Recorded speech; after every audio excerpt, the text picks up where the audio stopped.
number of condo units up for sale in South Florida has soared since last year. But what may be driving that jump is why some real estate experts say there's real reason to worry. Consumer investigator Alina Machado is on your side, breaking down the impact on our community.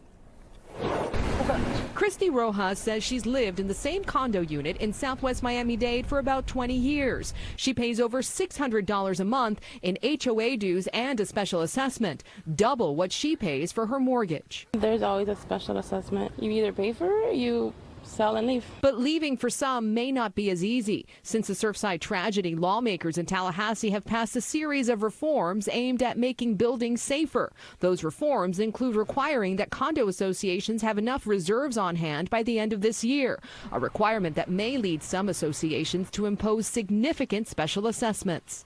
In these special assessments growing $100,000, $200,000, I've heard as high as $350,000 per unit to fix the structural imperfections in these older buildings, basically rendering that inventory unsaleable at the moment. Longtime South Florida real estate broker Craig Studnicki says his firm's recent analysis of active listings in Palm Beach, Broward, and Miami-Dade counties shows a surge in the number of condos up for sale from about 8,300 in the second quarter of last year to over 20,000 a year later. Nearly 90% of those listings are in buildings that are over 30 years old. I'm very concerned about it because a lot of these folks that live in these buildings are older.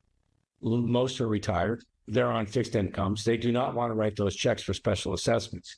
They're hoping that somebody's going to come in and buy them, but there's nobody out there that wants to take that risk right now. We know that people are hurting. State Representative Alex Rizzo says there's been some talk in Tallahassee about finding ways to alleviate the financial burden of some of the reforms on condo owners. One possibility is perhaps extending the amount of time to have the fund filled.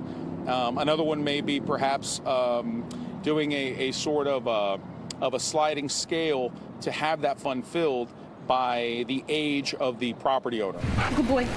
But for Christy, time isn't the real issue. The money is a problem. If they keep on putting more assessments, what are people going to do? Rizzo says the governor has said he's open to discussing the issue, but so far no specific plan has been developed. We'll keep you posted on what happens. In the meantime, if you're dealing with a special assessment you're struggling to pay, or you're worried about one in the future, we'd love to hear from you. You can reach out to our team by submitting a complaint through the response page of our website, NBC6.com. That QR code you see there on your screen will help you do just that.